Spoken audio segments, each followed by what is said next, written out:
Come on everybody and let's make a biryani. അപ്പം എൻ്റെ റൂമിൽ ഒരു ബിരിയാണി കുതിച്ചുണ്ട് കേട്ടോ. അപ്പോൾ പിള്ളേരെന്തെങ്കിലുമൊക്കെ ആഗ്രഹം പറഞ്ഞാൽ അത് സാധിച്ചു കൊടുക്കണം എന്നാണല്ലോ, അതല്ലേ അതിൻ്റെ ഒരു ഇത്.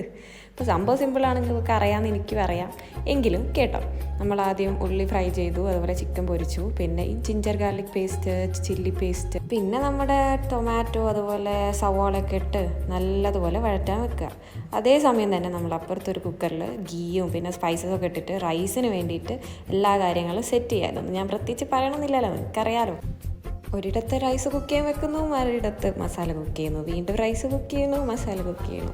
അങ്ങനെ നമ്മൾ മസാല ഒരു പരിവാകുമ്പം അതിലേക്ക് കുറച്ച് കേടും പിന്നെ പുതിന, മല്ലിയില, മാഗി ക്യൂബെല്ലാം ഇട്ട് കുറച്ച് പെപ്പർ പൗഡറൊക്കെ ഇട്ട് നല്ലപോലെ വീണ്ടും വഴറ്റുക. പിന്നെ നമ്മൾ സിമ്പിൾ പരിപാടി ദമ്മിടുക. എന്നിട്ട് ഒരു 20 to 30 minutes നമ്മൾ സ്റ്റൗവിൽ വെക്കുക. അങ്ങനെ നമ്മുടെ സ്വാദിഷ്ടമായ ബിരിയാണി റെഡി ആയിട്ടുണ്ട്. ഇപ്പോൾ കഴിക്കട്ടെ കേട്ടോ. കാണാം, ബൈ.